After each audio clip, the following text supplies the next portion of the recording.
And now it's time for us to discuss more of these headlines and simple keywords. And Adam joining us via Zoom. Good morning, Adam. Good morning, Lena. It's already Friday. Yay. Yay. It's gone by quick. Busy news cycle, I think, has contributed to that. I think a great deal, in fact. Yeah. Been hectic. All right. Speaking of which, let's get to some of the major headlines. Starting with President Yoon's plans to invest heavily on nuclear energy, our first keyword of the day. Boost nuclear industry. So President Yoon has promised to revive the country's nuclear power industry with new projects worth trillions of won and deregulation. As we've talked about in the past, it was a pretty abrupt pivot from the previous Moon Jae-in administration. Can you run us through the details of his plan? Right, so he told a town hall meeting in Changwon that nuclear equipment orders worth 3.3 trillion won will actually be placed this year. There will also be a special financial support of 1 trillion won as well. So the overall funds will be over 4 trillion won. Now, Changwon actually is a key industrial hub for Korea's nuclear sector. So the location of such a pledge was fitting. It's also home to a major nuclear reactor developer as well. Now, Yoon also said the government would change some tax rules also to help companies that invest in making nuclear power equipment or do R&D. And he added that over 4 trillion won will be poured into nuclear R&D over the course of 5 years under his administration, with small module reactor technology also one of the main focuses. Now, the government plans to establish a mid to long-term plan for nuclear plant projects spanning until 2050 within this year. Now, the Yoon administration aims to export 10 nuclear power plants by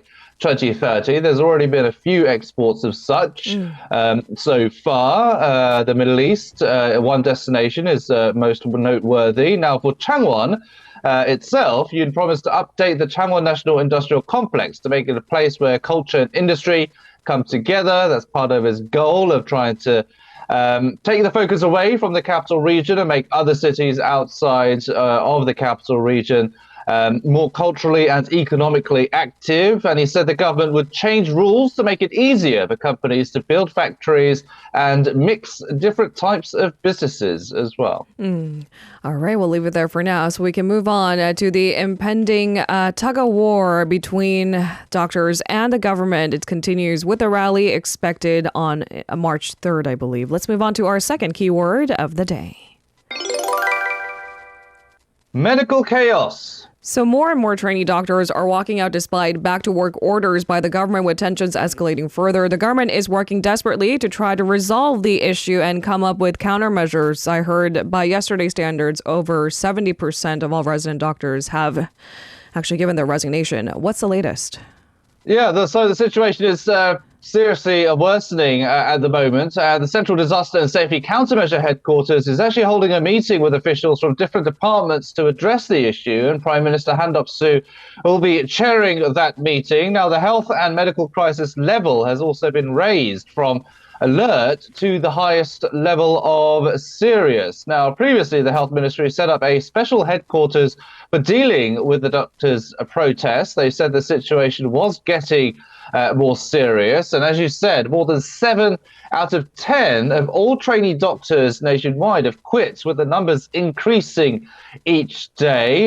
This is despite, of course, the government warning that doctors who don't come back to work could lose their medical licenses. Now, the Korean Medical Association supports the decision of the interns and residents, stating it's not a collective action but a personal choice. Now, the standoff between the government and medical community is leaving patients to bear the brunt of what's being dubbed as a medical disaster. Now, the KMA plans to hold a nationwide rally of doctors on March 3rd and conduct a vote among all members on whether to take collective action. So for the time being, for now, it is the interns and residents, these trainee doctors, but we could see some practicing doctors or surgeons adding to that crisis if they walk off the job as well. Of course, leaving patients to suffer because of it. And there's been a lot of surgeries and medications and even some simply prescriptions as well being delayed for a lot of patients at what is general hospitals now, but whether that could expand to other kind of local hospitals remains to be seen, but it is something that it is feared. That's right. I'm not quite sure if this is the most important part of the conversation, but as far as the ability for the government to actually revoke a medical license for these walkouts and collective action, that seems to be debatable too. I mean, you put a room full of lawyers and ask them the same question, they would give you a 50-50 answer. Some would say it's possible, others would say it's not. It would have to go to court for it to be answered further. But again, that's not the point of the conversation. The point I want to make is that neither sides are willing to budge. And at this point, who bears the worst of it? I mean, we're even talking about critically ill patients at these hospitals. Yeah, that's right. I mean, these critical patients are being taken as priority in terms of treatment at the moment. But of course, it is a struggle because simply there's a shortage of staff. But yeah, I mean, it's only going to get worse from now on. It's been getting worse every day with the numbers increasing of those involved in the walkouts. So, yeah, I mean, this situation is going to be prolonged, unfortunately, for patients. But we'll have to see if there's any resolution to the issue, if both sides do sit down for talks to resolve the issue. But it seems a bit unlikely at the moment. All right, let's move on to our third keyword of the day. Rate freeze. So the BOK has decided to maintain the base interest rate at 3.5% for a ninth straight session, continuing its tight monetary policy. Can you run us through the BOK's decision? Yeah, so more of the same, really. Wait and see, and having a watchful eye on the US Fed as well to make sure that their interest gaps don't widen too much. The decision is based on several considerations, including the consumer price inflation rate not falling to the BOK's target of 2%, as well as the ongoing increase in household debt. The BOK fears that lowering the interest rate prematurely could reignite these issues. Now, furthermore, with the current significant interest rate gap between Korea and the US, there's no incentive actually for the BOK to reduce rates before the Fed does, as it could, of course, lead to capital outflow and exchange rate instability. Now, the BOK is holding its view that it won't be easy to lower the key rate by the end of the first half of this year. The BOK predicts that the consumer price increase rate will briefly rise due to factors like agricultural product prices, but will then gradually decrease. Now, the bank maintains its inflation forecast for the year at 2.6% and its economic growth forecast at 2.1%. The BOK is also concerned that growing household debt could dampen consumer spending and hold back growth as well. Now, despite higher borrowing costs, household loans extended by banks in Korea rose for the 10th straight month in January, driven by mortgage loans. While the governor emphasized that an early rate cut is unlikely, Lee Chang-yong hinted that the central bank may change course based on May's revised forecast. Therefore, experts generally expect the BOK to continue its hold on rates through the first half of the year, potentially beginning to lower rates in the second half following the Fed's expected policy shift. There's kind of differing opinions on the exact timing of when in the second half such a rate cut or the easing of monetary tightening will happen, but nothing for the first half anyway. So we'll have to see what those May data shows. All right. I'm trying to understand U.S. consumption is still pretty high. Trying to cool inflation in the midst of that, it just doesn't seem like an easy task or a short-term one at that. So we'll wait and see until the second half of this year. Why do I have a hunch? The theme of this year will be continued tough economy. Yeah, exactly. It's a going to be trend. It is a global trend, so it's not just isolated to Korea. It's going to be tougher for the time being, but hopefully things turn around in the latter half of the year. On this Friday morning, sort of we're all in this together kind of perspective, if you will. All right, let's move on to our fourth keyword of the day. Takeshima Day. So territorial claims at the heart of the thorny Seoul-Tokyo relations issue. We'll get a closer look at this story. The Korean government has summoned a top Japanese diplomat to protest yesterday's annual Takeshima Day event in Japan that celebrated a claim to Korea's Dokdo Islets. Can you tell us more?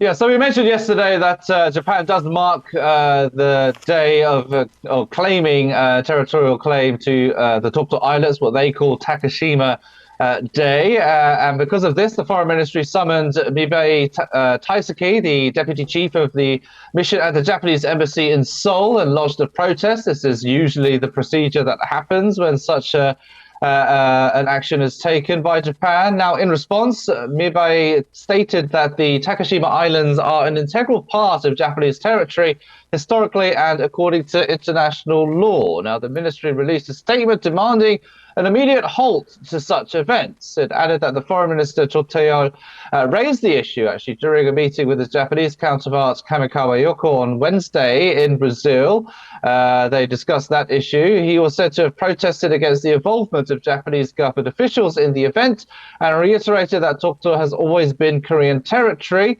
But this has been an ongoing, long-standing issue between the two countries since 2013. The Japanese government has been sending officials to this event, and there's simply no change to that. It's happened ever since the Shinzo Abe administration took office, and basically the same government and conservative government has been in office since. It's just been a kind of an extension of that Abe era. So, yeah, it's unlikely to see any changes unless there is a kind of a change in government to the liberal side or any other conservative government with different views. But of course, with the Japanese political system is similar to that of the UK. You pick a party, and they basically could remain in power for years and years on end if they manage to get re-elected. But yeah, for the time, it's always been a thorny issue between the two countries, especially amidst the efforts by the Yoon administration to better relations between the two countries. But yeah, these underlying issues still remain, so it's going to be tough. I know you're not a political science professor, but how is it working out for you in the UK, having a single party remain supreme?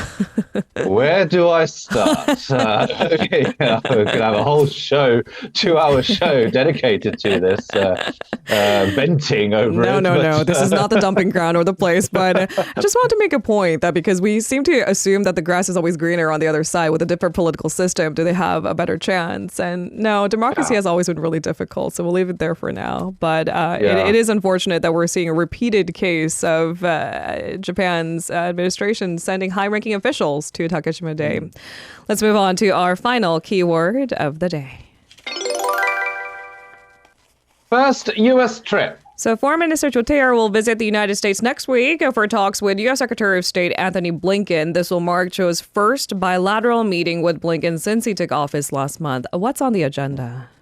Right, so the trip will come on the heels, of course, of the G20 foreign ministers meeting that was held in Brazil. Cho has actually met with Blinken and his Japanese counterpart in Rio de Janeiro in a trilateral meeting. So this upcoming meeting will be the first bilateral one. At that trilateral meeting, they highlighted the importance of trilateral coordination on North Korea issues.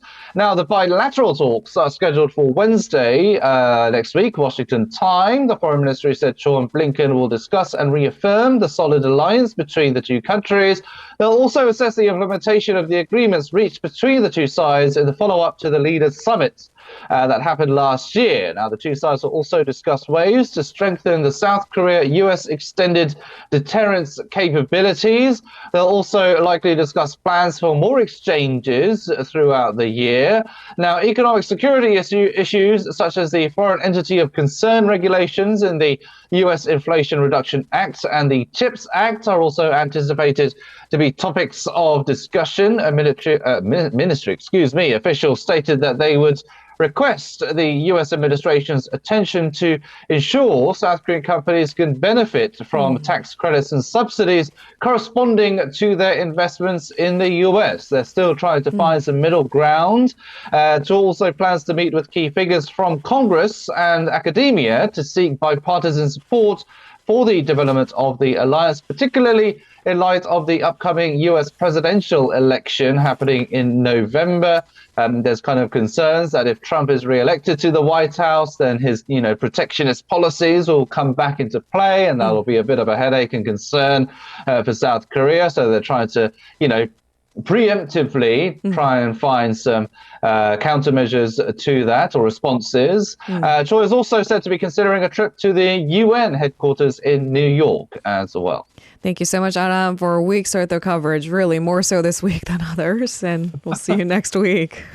You're very welcome. More of the same next week. I'll see you on Monday.